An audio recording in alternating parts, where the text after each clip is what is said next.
Bonjour, bienvenue dans cette vidéo numéro 2 pour mieux connaître le double. J'ai terminé la première vidéo en vous disant que l'univers nous démontre toujours qu'on a raison, c'est-à-dire que à chaque fois qu'on émet une pensée dans l'univers nous répond toujours oui. Si vous dites « Ah, je suis pauvre, je n'ai pas de chance », l'univers vous répond oui. Ou je suis moche », l'univers vous répond oui. Parce que l'univers, c'est aussi vous. Vous n'êtes pas, il n'y a pas vous et l'univers, il n'y a qu'un seul univers, on peut dire, virtuel, conceptuel, et il y a autant d'univers que d'êtres humains pensants. C'est-à-dire que sur la Terre, actuellement, il y a 7 milliards d'individus, il existe 7 milliards d'univers différents. Il n'y en a pas un qui se ressemble. Personne n'a une vie quasiment identique à l'autre, même si on vit dans les mêmes endroits, dans les mêmes régions, etc. Donc l'univers que vous vivez, dans lequel vous vivez, c'est l'univers que vous concevez, devient votre réalité. C'est-à-dire vous êtes, chacun est créateur de l'univers qu'il va expérimenter. Donc on a ce pouvoir de changer, puisque l'univers naît du verbe, naît d'une pensée, d'une idée, et comme chaque individu sur Terre est une idée du grand créateur, une pensée qui pense. Donc quand vous laissez l'univers penser à travers vous, la conscience cosmique, automatiquement, vous allez créer votre réalité. Et le créateur conceptuel, le Père-Mère, le créateur, l'être des êtres, vous donne toute la liberté de créer l'univers que vous voulez, d'imaginer, c'est à vous. Donc si vous imaginez un bel univers, votre vie sera belle. Si vous imaginez un mauvais univers, l'univers sera moins beau. Donc, par contre, il y a des gens qui me disent des fois, oui, mais bon, tu sais, moi je vis des trucs difficiles et j'ai pas visualisé ça. J'ai pas visualisé d'avoir un accident, j'ai pas visualisé ça. C'est vrai, mais qu'est-ce qui se passe? Il y a pratiquement 95% de notre conscience qui est immergée dans l'ombre, ce qu'on appelle l'inconscient, personnel, collectif. Donc le travail spirituel consiste à se mettre en route pour partir en quête, c'est-à-dire se connecter à la lumière, se connecter à votre partie divine et oser plonger dans votre ombre pour voir tout ce qui est caché. Voir tout ce qui est caché, c'est la partie immergée de l'iceberg. Et cette partie immergée de l'iceberg, elle est connectée à l'inconscient collectif. C'est-à-dire tant que votre vie reste, on peut dire, connectée à cet inconscient collectif, vous n'êtes pas conscient, vous êtes inconscient, vous faites des choses parce que les autres le font, parce qu'on vous l'a dit, parce qu'on vous l'a appris, etc. Vous n'êtes pas maître ni de votre pensée, ni de vos émotions, ni de votre vie, et vous vivez une vie de créature ballottée par un destin collectif. Donc il faut un certain courage pour oser plonger dans cette ombre, parce que quand vous plongez dans l'ombre, vous retournez dans votre intériorité, dans votre royaume, donc dans un premier temps dans votre enfer, dans votre purgatoire, votre enfer, et là vous allez voir toutes les bestioles que vous avez laissées s'imprégner, toutes les idées que vous avez nourries, tout, etc., tout au long de vos vies, et naturellement c'est du travail. Donc le travail, c'est pas un combat, c'est simplement d'en prendre conscience. Là où il y avait les ténèbres, ou l'ombre, mettre la lumière, mettre en lumière ce qui était dans l'ombre. C'est-à-dire que quand vous êtes conscient de vos processus inconscients, de vos habitudes inconscientes, vous allez pouvoir les changer, les modifier en disant bah non, ce truc-là, j'ai plus envie de le vivre. Par exemple, vous pouvez avoir peur de l'eau et ça peut vous empoisonner l'existence. Le jour où vous prenez conscience que vous avez peur de l'eau pour de bon, qu'est-ce que vous allez faire? Il faut faire un travail pour vous réconcilier avec l'eau, apprendre à nager, etc., pour qu'un jour, vous soyez en harmonie avec l'eau. Et dans toutes vos vies, vous avez eu des expériences difficiles avec des humains, avec d'autres choses, avec des concepts aussi, avec des religions, ou des gouvernements, ou voilà, peu importe les choses. Mais l'important, c'est de se dire maintenant, attention, il faut que j'aille voir ce qui se passe dedans. Oser descendre dans la cave. Quand vous avez du bruit au premier étage, que vous avez des petites bébêtes dans votre cave, il faut aller voir dans la cave, mettre la lumière pour chasser les bébêtes qui y sont. Sinon, il y a toujours du bruit dans votre maison. Et c'est ça qui est important. Donc ce travail, tant petit à petit, plus vos processus de l'inconscient deviennent conscients, plus l'inconscient, c'est la lune, le conscient, c'est le soleil. Quand le soleil éclaire complètement votre lune, c'est-à-dire tout votre inconscient, à partir de là, vous pouvez être conscient de votre inconscient et vous allez prendre des décisions non plus par réaction par rapport au système, à l'environnement, etc. Vous allez prendre des décisions par rapport à vous-même, c'est-à-dire définir en disant, voilà, dans ma vie, c'est ça que j'ai décidé de vivre. Je n'ai pas envie d'être malade, donc je ne pense pas à la maladie, je ne nourris pas les égrégores de maladie. J'occulte complètement cette pensée, c'est comme si la maladie n'existait pas dans votre réalité. Alors c'est sûr que ça demande un travail, on n'y arrive pas du premier temps. De temps en temps, on sort la tête de l'eau, hein, c'est comme si l'inconscient collectif était un marécage et qu'on était complètement englué dedans jusque-là, parfois jusque-là, et parfois jusque-là, et puis même parfois jusque-là. Et puis à un moment, on sort la tête de l'eau, puis de temps en temps, boum, on redescend, puis on remonte, et puis petit à petit, on finit par sortir. Et une fois que le bus est sorti, que le cœur est sorti, automatiquement, c'est beaucoup plus facile. Hein, donc, mais il faut faire attention à ne pas se laisser imbiber. Donc, dans un premier temps, il faut se dissocier de l'inconscient collectif. On appelle ça prendre du recul ou se marginaliser. Il faut arrêter de penser comme tout le monde, arrêter de manger comme tout le monde, arrêter de faire les choses comme tout le monde, parce que tout le monde vous dit qu'il faut faire comme ceci ou comme cela. Décidez par vous-même. Donc, reconnectez votre enfant intérieur, reconnectez votre conscience et dire votre soi, votre double, et dire, bon, c'est quoi ma vie à moi? Qu'est-ce que j'ai envie de vivre maintenant? Qu'est-ce que j'ai envie de créer dans ma destinée? Vous voyez? Donc ça, c'est très important de voir que vous êtes, que vous en soyez conscient ou non, c'est le processus. Donc c'est sûr, tant qu'une partie de vous appartient à l'inconscient, dans l'inconscient, il y a des pensées qui sont très fortes, hein, qui résultent de karma, de cicatrices émotionnelles, de mémorisation par rapport à vos vécus antérieurs, et automatiquement, quand vous avez ces mémoires qui sont encore actives en vous, ben, elles agissent. Hein. Donc vous allez peut-être tomber malade ou avoir un accident parce qu'il y a des pensées dans votre inconscient qui vous ont amené à être à cet endroit, tel jour, à telle heure, etc., pour vivre cette chose, ou de manger tel aliment nocif, etc. Donc quand vous en êtes conscient, ça change tout. On n'y arrive pas du premier coup, on fait encore des erreurs. C'est ça le chemin alchimique. La vie est un pèlerinage alchimique, c'est comme s'il fallait monter au sommet d'une montagne et que c'était truffé de pièges pour sortir de cette vallée des larmes. Il faut, alors naturellement, de temps en temps, c'est difficile parce qu'on monte, on redescend, mais il faut tenir bon pour monter jusqu'en haut. Vous voyez, hein, la lune, il faut sortir de la lune pour aller au-delà, au-delà des nuages, là où brille le soleil. Alors, la question est, comment éviter le pire? La période des 40 jours, séparant le moment où votre moi émet une pensée et celle où elle va s'actualiser, peut être utilisée par vous pour effacer cette pensée génératrice de ce mauvais potentiel futur. Pour cela, il suffit de faire votre rétrospection journalière, en revoyant le film de votre journée à l'envers, du soir au matin. Vous pouvez prendre conscience des pensées et des sentiments que vous avez nourris pendant la journée. Il vous suffit ensuite de contacter votre double et de lui demander d'effacer ces mauvais potentiels générés pendant la journée. C'est une sorte de mea culpa suivi de pardon. Le double efface alors le mauvais potentiel avant que celui-ci puisse se matérialiser. Dans le temps, on faisait ça à l'église. La confession. Tous les vendredis, moi quand j'étais enfant, c'était tous les vendredis, avant d'aller à la messe le dimanche et de communier, il fallait aller voir le prêtre et se confesser.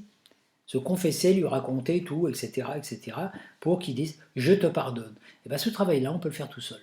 Simplement, se pardonner à soi-même, connecter notre double, et faire ça tous les jours, parce que tous les jours, on émet des mauvaises idées, des mauvais potentiels par rapport à une idée qui nous arrive, ou un événement, etc.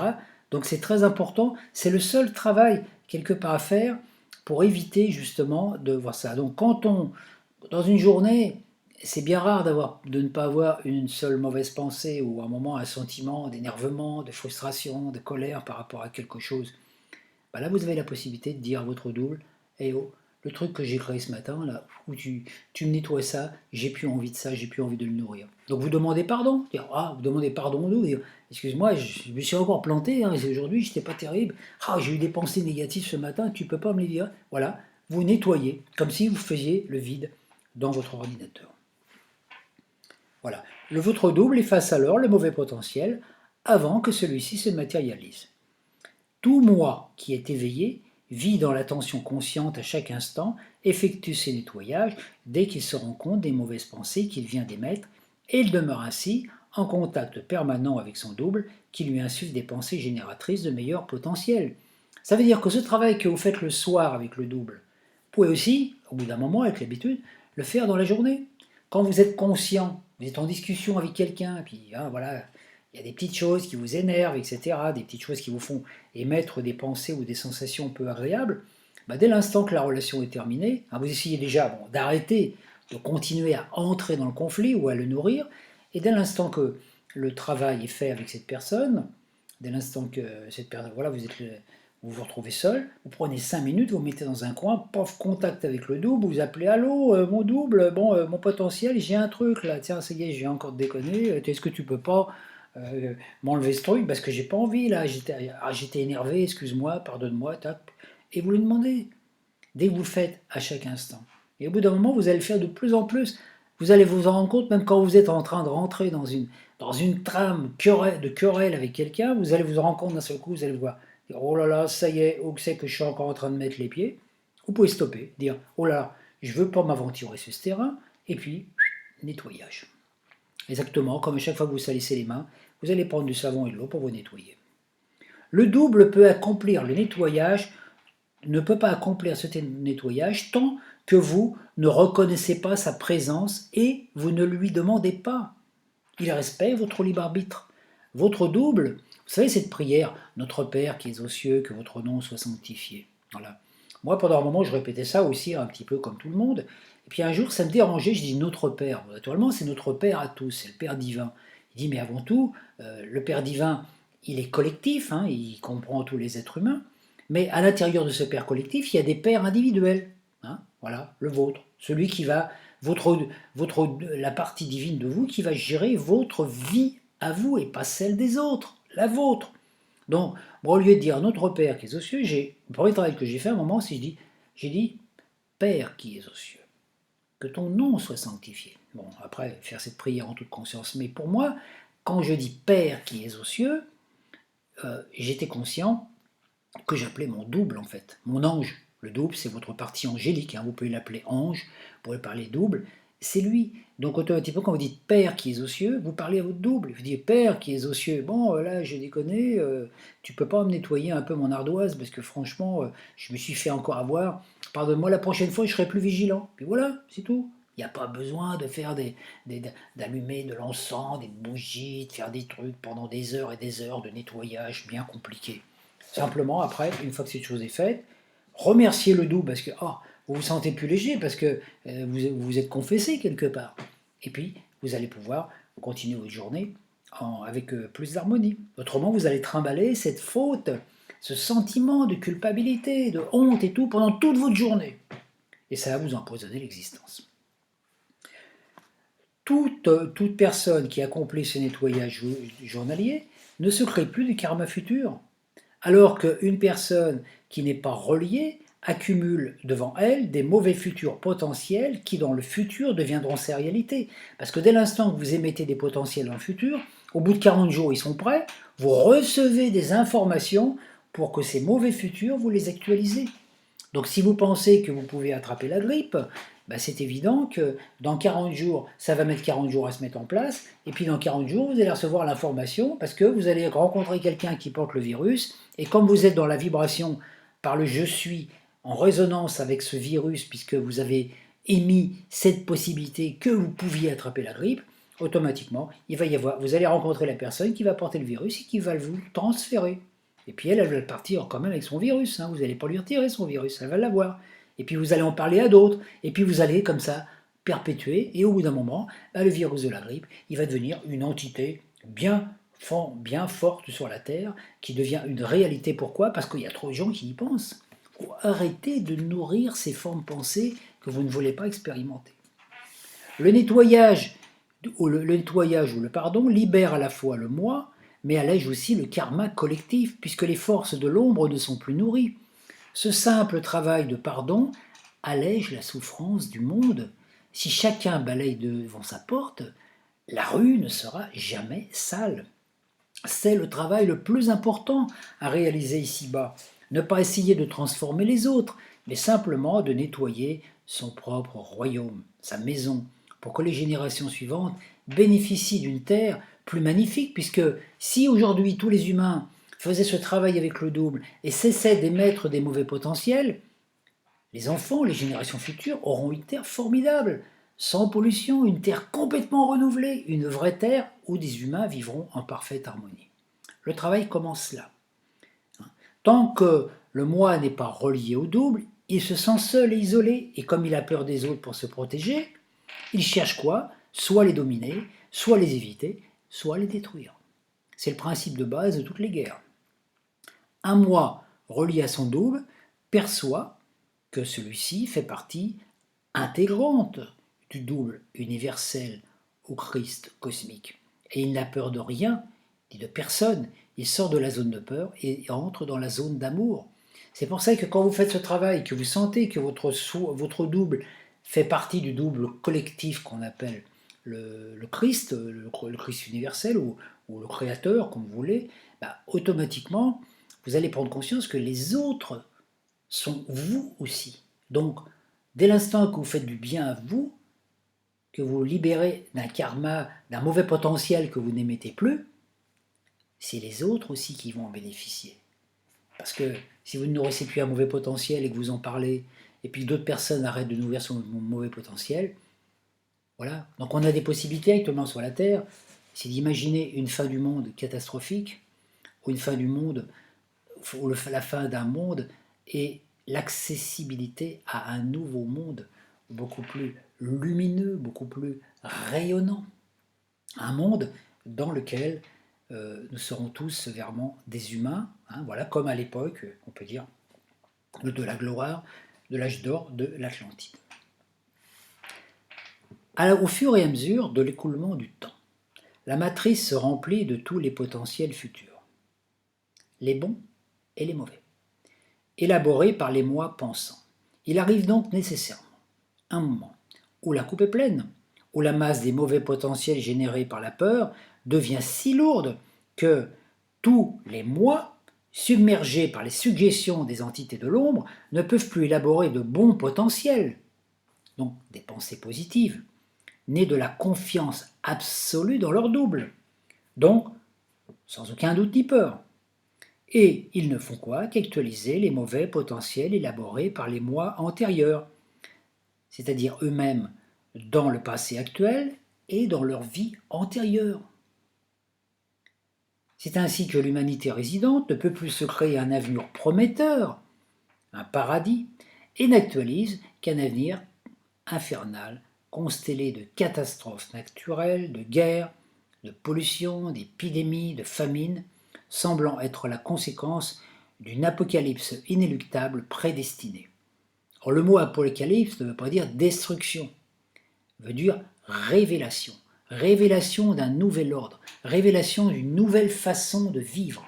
Voyez. Donc une révélation, elle se fait comment? Soit de façon naturelle, parce que d'un seul coup, hop, ça y est, vous prenez conscience de certaines choses. Hein, voilà, par exemple que vous mangez un aliment qui n'est pas bon, et puis à ce coup, vous avez il faut que j'arrête de manger cet aliment, parce que c'est qui n'est pas bon pour moi. C'est une forme de révélation. Si vous n'en prenez pas conscience, ben, un jour cet aliment va vous provoquer peut-être une maladie grave dans votre corps. C'est ça le travail à faire. C'est d'être capable d'être, et c'est ça être éveillé. Alors on est soit endormi, soit réveillé.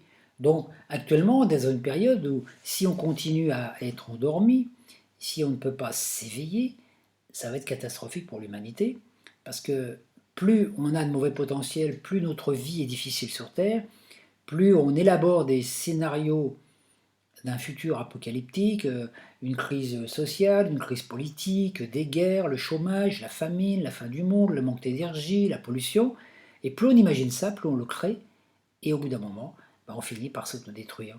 Donc l'autodestruction de la planète commence par la conscience. Donc si vous ne voulez pas participer à l'autodestruction de la planète et faire partie de ces personnes qui font avancer le monde, faites ce travail avec le double déjà, Oui, c'est un travail simple, hein. On ne nous demande pas d'aller sauver l'humanité ou d'aller destituer les présidents d'État et tout ça qui sont mauvais. Non, non, non. Individuellement. Parce que quand on passera de l'autre côté, c'est face à notre double que nous allons nous retrouver, qui va dire qu'as-tu fait de ta vie? Qu'as-tu fait de ta façon de penser? Comment as-tu utilisé tes émotions? Comment as-tu utilisé tes pensées? Comment as-tu agi? C'est ça en fait le face-à-face avec soi-même. Le jugement dernier, c'est rien d'autre que ça. C'est soit face à ça, on est face à notre miroir et puis on dit bah oui c'est vrai, dans ma vie c'est vrai que j'ai pas toujours pensé positif, voilà. Et puis après on se réincarne et puis il faut recommencer. Voilà, je vous donne rendez-vous à la vidéo numéro 3.